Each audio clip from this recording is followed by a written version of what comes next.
Describe about the detailed structure of eukaryotic cell.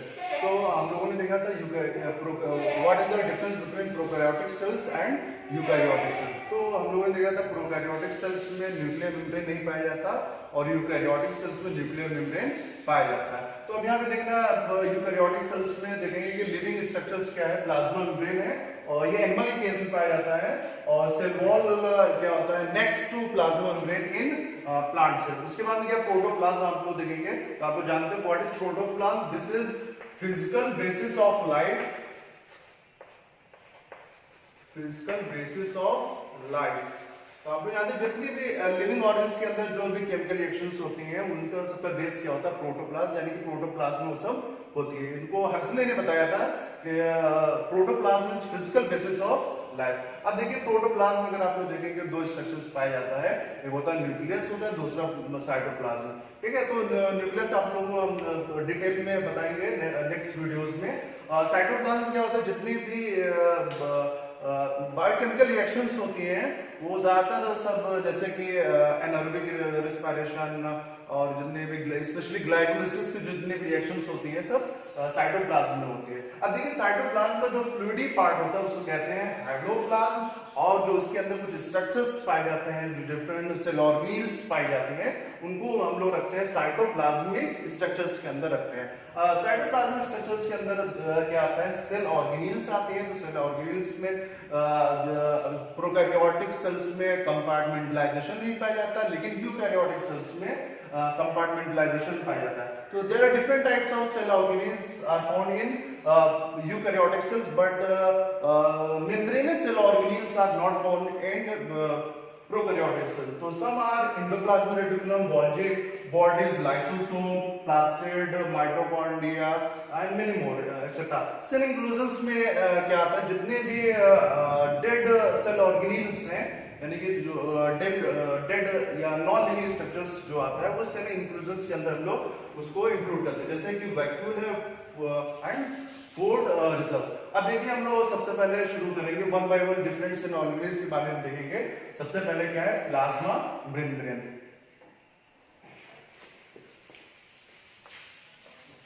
तो now we will start plasma membrane. तो आप लोग जानते हैं कि प्लाज्मा मेम्ब्रेन को सेल मेम्ब्रेन भी कहते हैं। तो आप लोग जानते हैं कि एनिमल सेल्स में प्लाज्मा मेम्ब्रेन सबसे ये आउटर बाउंड्री होती है विच इज प्रोटेक्टिव। तो प्लाज्मा मेम्ब्रेन क्या होती है, as written here it is the first living structure outer most in position in animal cells, यानी कि एनिमल सेल्स में ये सबसे आउटर मोस्ट होता है, लेकिन प्लांट के केस में क्या होता है, सेल वॉल सबसे बाहरी होती है यानी आउटर होती है। तो व्हाट इज प्लाज्मा मेम्ब्रेन, तो what are the characteristic features of plasma membrane. तो it is thin, living, flexible और elastic and selectively permeable structure. तो प्लाज्मा मेम्ब्रेन कैसे होती है, थिन होती है, डेलिकेट होती है, लिविंग है, फ्लेक्सिबल है। तो most important characteristic is flexible और elasticity of plasma membrane and it is selectively permeable, यानी कि it allows some molecules to pass across it and they are restricted to some molecule. So it allows solvent to pass across it and it restricted passage to solutes, यानी कि solutes को ये रोकती है। तो अब देखिए कि इसका स्ट्रक्चर क्या है, कि प्लाज्मा मेम्ब्रेन की जिससे मिलकर बनी होती है। तो it is consist of lipid, protein and some amounts of carbohydrate also. तो लिपिड में अगर हम लोग देखेंगे डिफरेंट टाइप्स की अलग अलग सेल्स में देखा गया है कि लिपिड एंड प्रोटीन का रेशियो देखा गया है वेरी करता है। ठीक है, तो अगर आपको एक प्लाज्मा मेम्ब्रेन की स्टडी करना है तो आप उसका अल्टा स्ट्रक्चर देखेंगे, जैसे कि एनसीईआरटी में दिया गया है आरबीसी का इसका स्ट्रक्चर्स दिया गया है कि कितने किस रेशियो में लिपिड और प्रोटीन पाया जाता है। तो वहां पे देखिए प्रोटीन का रेशियो ज्यादा है, यानी प्रोटीन का अमाउंट ज्यादा होता है, लिपिड का कम होता है। ठीक है, तो प्रोटीन का अराउंड 52% होता है और लिपिड कितने 40% पाई जाती है। ठीक है, तो लिपिड में एक्चुअली दो तरह का लिपिड होता है, एक होता है फॉस्फोलिपिड एंड कोलेस्ट्रॉल। यानी कि जो लिपिड प्लाज्मा मेम्ब्रेन पाया जाता है, दो तरह के लिपिड होते हैं, कॉम्प्लेक्स लिपिड है, एक को कहते हैं फॉस्फोलिपिड, दूसरा है कोलेस्ट्रॉल। प्रोटीन दो तरह की पाई जाती है, प्रोटीन भी दो तरह की पाई जाती है, एक को कहते हैं एक्सट्रिंसिक प्रोटीन या इसको कहते हैं पेरिफेरल पेरिफेरल प्रोटीन, और दूसरी होती है इंटीग्रल, या इसको कहते हैं इंट्रिंसिक और इसको कह देंगे इंटीग्रल प्रोटीन। और कुछ इस फॉस्फोलिपिड से कार्बोहाइड्रेट अटैच होते हैं, ठीक है। कोलेस्ट्रॉल का क्या फंक्शन होता है? कोलेस्ट्रॉल क्या होता है? प्लाज्मा मेम्ब्रेन को थोड़ा स्टेबल करता है। तो अगर आप लोग एक स्ट्रक्चर से देखेंगे तो फॉस्फोलिपिड किस तरह का होता है, तो general structure draw general structure of phospholipid. इसका अगर आप लोग देखेंगे ये क्या होता है, ये इसका हेड पार्ट होता है, इसको कहते हैं हेड, और ये क्या है? टेल। हेड क्या होता है? हाइड्रोफिलिक होता है, हाइड्रोफिलिक, और टेल क्या होता है? हाइड्रोफोबिक एंड, यानी कि ये क्या वाटर हीटिंग होता है, और हाइड्रोफोबिक क्या होता है? वाटर लविंग, यानी कि ये हेड इसका वाटर को अलाउ करता है, बट इसकी टेल जो है वाटर को क्रॉस होने से रोकती है, ठीक है। तो प्लाज्मा मेम्ब्रेन एक्चुअली क्या होता है? It is lipid bilayer.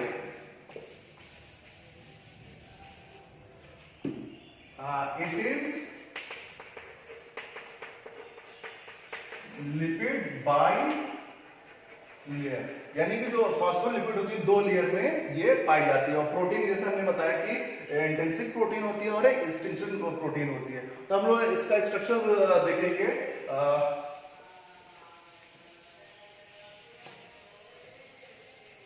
Structure of plasma membrane तो देखेंगे किस तरह का होता है। तो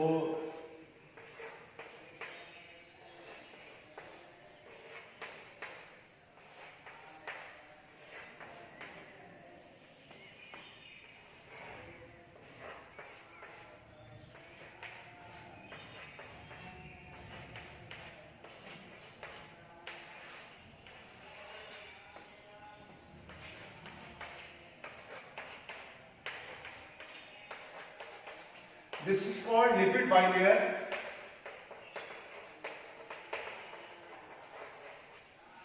और यहां से कार्बोहाइड्रेट्स के मॉलिक्यूल्स अटैच हैं, ठीक है। तो ये क्या प्रोटीन एक्चुअली में आ जाती है, इसको कहते हैं एक्सटेंशन प्रोटीन कहते हैं। और ये क्या आ जाएगी? Intrinsic protein. इंट्रिंसिक प्रोटीन क्या होते हैं? the protein which are wholly or partially embedded in plasma membrane are called intrinsic protein, and the protein which are found on the surface of the plasma membrane are called extrinsic protein या peripheral protein। तो इसको ये क्या आ जाएगा? इसको कह देंगे extrinsic protein, ठीक है। तो अगर if carbohydrate are attached to intrinsic protein, it is called glycoprotein। अगर ये फॉस्फोलिपिड से पाए गए इसको कहते हैं ग्लाइकोलिपिड, ठीक है। तो ये हो गया ग्लाइकोप्रोटीन एंड ग्लाइकोलिपिड, और दोनों को ये मिला के हम लोग कहते हैं ग्लाइकोकैलिक्स। तो एक्चुअली हम लोग फिंगर प्रिंटिंग या ब्लड ग्रुपिंग में देखेंगे तो ब्लड ग्रुपिंग यानी कि जैसे there are different types of blood group, A B O, there be, इस तरह से बहुत ब्लड ग्रुपिंग है। तो ये जो डिफरेंट टाइप्स के ब्लड ग्रुप होते हैं उनकी जो बेसिस होती है वो क्या होती है? ये ग्लाइकोलिसिस यानी कि ग्लाइकोप्रोटीन ग्लाइकोलिपिड होती है, ठीक है। तो इसी की वजह से डिफरेंट टाइप्स के ब्लड ग्रुप हम लोग देखते हैं, ठीक है। तो ये क्या हो गया कि ये अब कोलेस्ट्रॉल बीच में यहाँ पे पाया जाता है, कोलेस्टेरॉल, ठीक है। तो ये हो जाएगा कोलेस्ट्रॉल, ठीक है। तो ये हो जाएगा general structures of plasma membrane, general structure of plasma. तो अब हम लोग देखेंगे मॉडल्स ऑफ प्लाज्मा मेम्ब्रेन। तो कई सारे मॉडल दिए गए। तो सबसे पहला मॉडल है ट्राइलैमिनर मॉडल और जिसको कहते हैं सैंडविच मॉडल। तो देखेंगे हम लोग model of plasma membrane.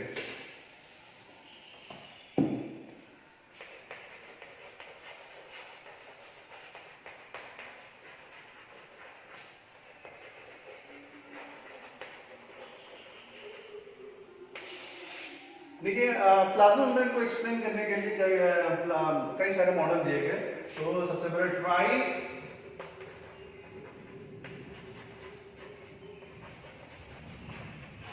ट्राइलेमिनर model है, यूनिट मेम्ब्रेन मॉडल है, unit membrane model of Robertson, Danielli और डेविसन ने दिया था, डैनियली एंड डेविसन ने इनको प्रपोज किया था। और unit membrane model of propose by Robertson and the last is fluid